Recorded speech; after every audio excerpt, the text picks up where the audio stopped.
Hi friends, welcome back to my channel. ഒരു പുതിയ വീഡിയോയിലേക്ക് എല്ലാവർക്കും സ്വാഗതം. ഈ ചാനൽ ആദ്യമായിട്ട് കാണുന്ന ആരെങ്കിലും ഉണ്ടെങ്കിൽ ഒന്ന് സബ്സ്ക്രൈബ് ചെയ്യാൻ മറക്കരുത്. കൂടാതെ നിങ്ങൾക്ക് വീഡിയോ ഇഷ്ടമായാൽ ലൈക്ക് ചെയ്യാനും ഷെയർ ചെയ്യാനും മറക്കരുത്. ഇന്നത്തെ വീഡിയോ അരി അരച്ച് 1 മണിക്കൂർ കഴിഞ്ഞ് ഉണ്ടാക്കാൻ പറ്റുന്ന നല്ല സോഫ്റ്റ് പാലപ്പത്തിൻ്റെ റെസിപ്പിയാണ്. ഇങ്ങനെ ഉണ്ടാക്കിയാൽ നമുക്ക് നല്ല പെർഫെക്റ്റ് ആയിട്ടുള്ള പാലപ്പം കിട്ടും.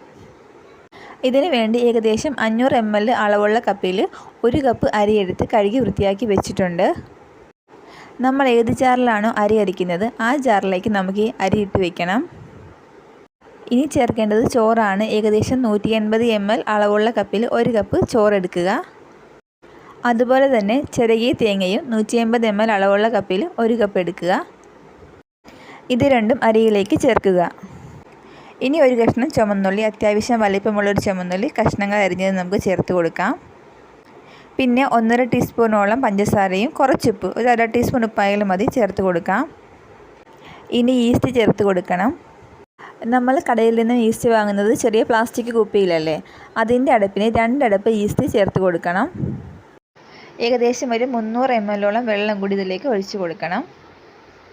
എന്നിട്ട് നന്നായിട്ടൊന്ന് ഇളക്കി യോജിപ്പിച്ചെടുക്കണം. ഇനി ഇത് പുളിക്കാനായിട്ട് ഏകദേശം ഒരു 8 മണിക്കൂറോളം നമുക്കിത് മാറ്റി വയ്ക്കണം. മിക്സിയുടെ ജാർ അടച്ച് വെക്കാം.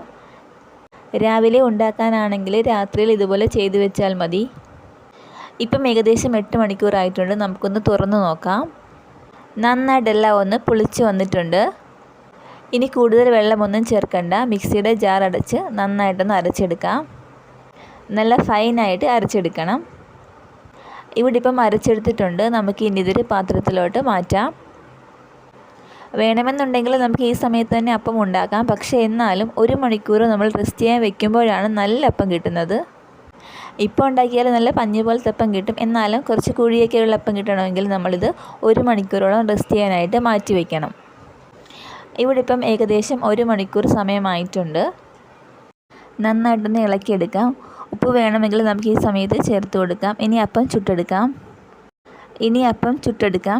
ചട്ടി നന്നായിട്ട് ചൂടായിട്ട് വരുമ്പോഴേക്കും ഫ്ലെയിം ഒന്ന് കുറച്ച് വയ്ക്കണം. ഇനി ഇതിലേക്ക് മാവ് ഒഴിച്ച് കൊടുക്കാം.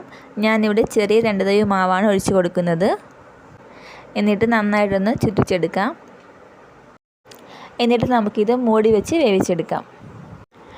ഞാൻ ശരിക്കും പറഞ്ഞാൽ നമ്മൾ ഈ അരി അരച്ചിട്ട് 1 മണിക്കൂറിന് ശേഷം അപ്പം ഉണ്ടാക്കിയെങ്കിലും ആ സമയത്ത് എനിക്ക് വീഡിയോ എടുക്കാൻ പറ്റിയില്ല. ഇപ്പം ഏകദേശം ഒരു 4 മണിക്കൂർ കഴിഞ്ഞിട്ടാണ് ഞാൻ ഈ അപ്പം ഉണ്ടാക്കുന്നത്. ഇപ്പോഴും അപ്പം നല്ല സോഫ്റ്റാണ്. എന്നാലും ഞാൻ 1 മണിക്കൂറിന് ശേഷം ഉണ്ടാക്കിയ അപ്പമില്ലേ, അത്ര ഇത് വന്നിട്ടില്ല. അന്നേരം ഉണ്ടാക്കിയ അപ്പത്തിൻ്റെ പടമാണ് ഞാൻ തമ്പനെയിലിൽ കാണിച്ചിരിക്കുന്നത്. നമ്മൾ അരി അരച്ചിട്ട് 1 മണിക്കൂറിന് ശേഷം ഉണ്ടാക്കുന്ന അപ്പമാണ് ഏറ്റവും നല്ല പെർഫെക്റ്റ് ആയിട്ട് വരുന്നത്. നല്ല കുഴികളൊക്കെ ആയിട്ട് നല്ല സോഫ്റ്റായ അപ്പം കിട്ടും. ഇപ്പം ഏകദേശം 4 മണിക്കൂറായിട്ടുണ്ട്. അപ്പം നല്ല സോഫ്റ്റാണ്. എന്നാലും ആ കുഴികൾ ഇപ്പം ഇല്ല. ആ സമയത്ത് വീഡിയോ എടുക്കാൻ പറ്റാഞ്ഞത് കൊണ്ടാണ് ഞാൻ ഇപ്പോൾ ഇങ്ങനെ ഉണ്ടാക്കി കാണിക്കുന്നത്. നിങ്ങൾ എന്തായാലും ട്രൈ ചെയ്യുന്ന സമയത്ത് കൃത്യം 1 മണിക്കൂറിന് ശേഷം അപ്പം ഉണ്ടാക്കിയാൽ മതി. നല്ല പഞ്ഞി പോലത്തെ അപ്പം നിങ്ങൾക്ക് കിട്ടും. അപ്പത്തിൻ്റെ ഈ ഒരു റെസിപ്പി കൃത്യമായിട്ട് ഫോളോ ചെയ്താൽ അപ്പോൾ എന്തായാലും ശരിയാവാതിരിക്കത്തില്ല. നല്ല സോഫ്റ്റ് ആയിട്ടുള്ള കടകളിൽ നിന്നൊക്കെ വാങ്ങുന്ന അതേ അപ്പം നമുക്ക് ഉണ്ടാക്കാം. എനിക്ക് തോന്നുന്നു അതിൽ കുറച്ചുകൂടി ടേസ്റ്റാണ് നമ്മളിങ്ങനെ ഉണ്ടാക്കുമ്പോഴത്തേക്കും. എല്ലാവരും ഒന്ന് ട്രൈ ചെയ്ത് നോക്കണം. ഉറപ്പായിട്ടും നിങ്ങൾക്കിത് ഇഷ്ടപ്പെടും. ഇതുപോലെ രുചികരമായ വേറൊരു വീഡിയോയുമായിട്ട് നമുക്ക് വീണ്ടും കാണാം.